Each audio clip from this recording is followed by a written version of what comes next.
Hello అందరికీ welcome to our channel I am Dondapati. మీరు కనుక ఫస్ట్ టైం మన వీడియో చూస్తున్నట్లయితే వీడియోకి లైక్ చేసి వెంటనే సబ్స్క్రైబ్ చేసేసుకోండి.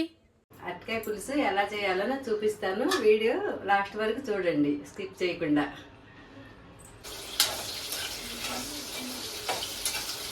అరటికాయ పులుసు ఎలా చేయాలో మా అత్తయ్య చెప్తారు, చూడండి. ఫస్ట్ కొద్దిగా నూనె వేసి నూనెలో వేయించాలి. ఇట్లా ఒక 5 నిమిషాలు వేయించితే ఇక ఇలా వస్తాయి. ఈ వేయించి పక్కన పెట్టేసుకొని డీప్ ఫ్రై లెక్క అత్తయ్య. మరీ డీప్ ఫ్రై ఏం కాదు, మామూలుగానే. డీప్ ఫ్రై అంటే కరకరలాడుతుంది కదా, అలా ఏం లేదు. జస్ట్ ఇలాగ ఏం డీప్ ఫ్రై ఏం లేదు. ఇది మెత్తగానే ఉంటుంది, కాకపోతే పులుసులో వేసినప్పుడు బాగుంటుంది. వచ్చిపోయి మన చేపల టేస్ట్ వస్తుంది, చేపల పులుసు టేస్ట్ వస్తుంది. చేపల కూర పెట్టిన వాళ్ళు అలాంటి వాళ్ళకి ఇలా చేసి పెడతారు.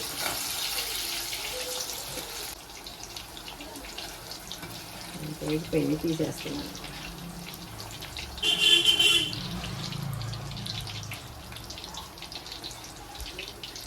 ఇంకా నూనెలో ఇప్పుడు తాలింపు వేసేసుకొని ఉల్లిపాయలు వేస్తాను. ఏం వేస్తున్నారు? తాలింపు గింజలు.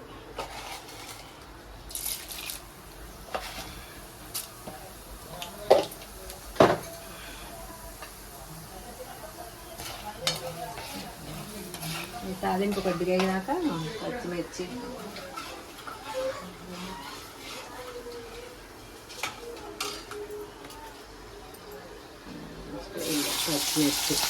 నేను పచ్చిమిర్చి ఫస్ట్ వేస్తాను. నూనెలో వేగితే కారం ఉండదని పచ్చిమిర్చి ఫస్ట్ వేస్తాను. కొద్దిగా వేగినాక అప్పుడు ఉల్లిపాయలు వేస్తాను. ఆయన విజయవాడ పచ్చిమిరపకాయలు అంటే కారం మామూలుగా ఉండదు, అందుకని విజయవాడకి తగ్గట్టు నూనెలో వేపేసి తగ్గిస్తుంది అన్ని.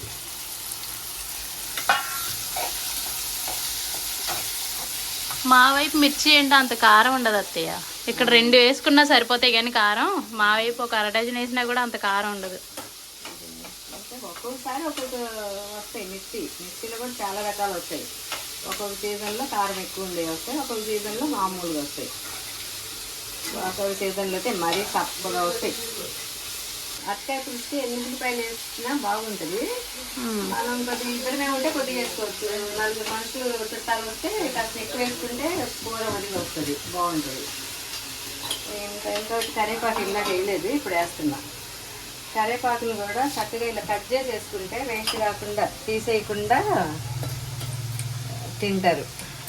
కరివేపాకు తింటే కళ్ళకి మంచిది కదా.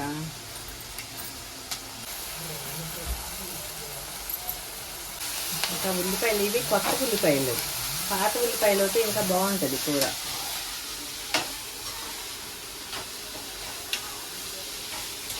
ఇవి కూడా చాలా ఘాటు ఉన్నాయిగా, మీరు కోస్తుంటే నా కళ్ళల్లో నీళ్ళు వచ్చాయి. అవును, కొత్త ఉల్లిపాయలు ఘాటే ఉంటాయి. చింతపండు నానబెట్టుకొని పులుసు తీసి పెట్టుకొని పులుసు వేసుకోవాలి. అంతా వేసినాక లాస్ట్లో అల్లం పేస్ట్ అది ఇంకేం వేరే ఇందులో వేసే వాళ్ళు వేసుకుంటారు, కానీ నేను ఎక్కువ వాడను అల్లం పేస్ట్. కొద్దిగా ధనియాల పొడి, ఇందాక వేయించి పెట్టిన అరటికాయలు వేసేస్తాను, అరటికాయ ముక్కలు.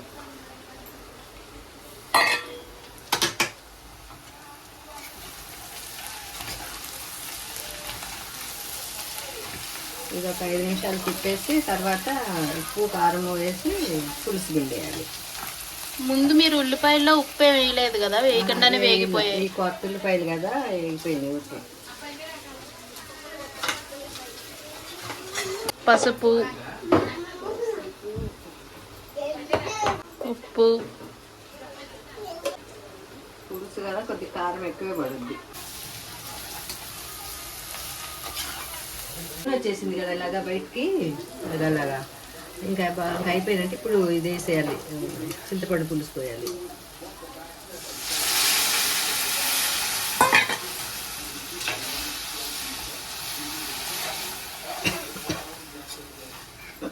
కొద్దిగా నీళ్ళు పోసేస్తున్నాను.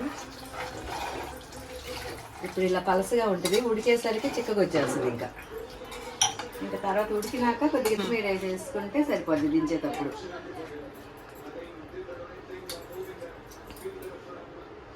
మన కారం ఎందుకుని అంత కలర్గా లేదు, మామూలుగా వేరేగా కారం వేస్తే చూడండి రెడ్ కలర్లో వస్తుంది కర్రీ అంతా. ఇది మసాలా కారం, అందుకని ఇది కలర్ రాదు. అది కాక పాత కారం, కొత్తది అయితే కలర్ వస్తుంది, బాగుంటుంది. మనకు టేస్ట్ కావాలి కదా అని మసాలా కారం వేస్తాం. ఇంకా అయిపోవచ్చింది, కొత్తిమీర వేస్తే అయిపోద్ది. ఇంకా ఇది ఇప్పుడు ఇలా ఉందా, ఇంకా ఆరినాక స్టవ్ ఆఫ్ చేసినాక గట్టిపడుద్ది. ఇది ఆరే కొంది ఇంకొద్దిగా గట్టిగా వస్తుంది.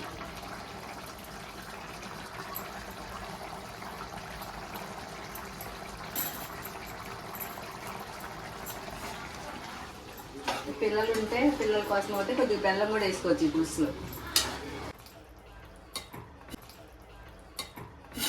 అయిపోయింది ఇంకా.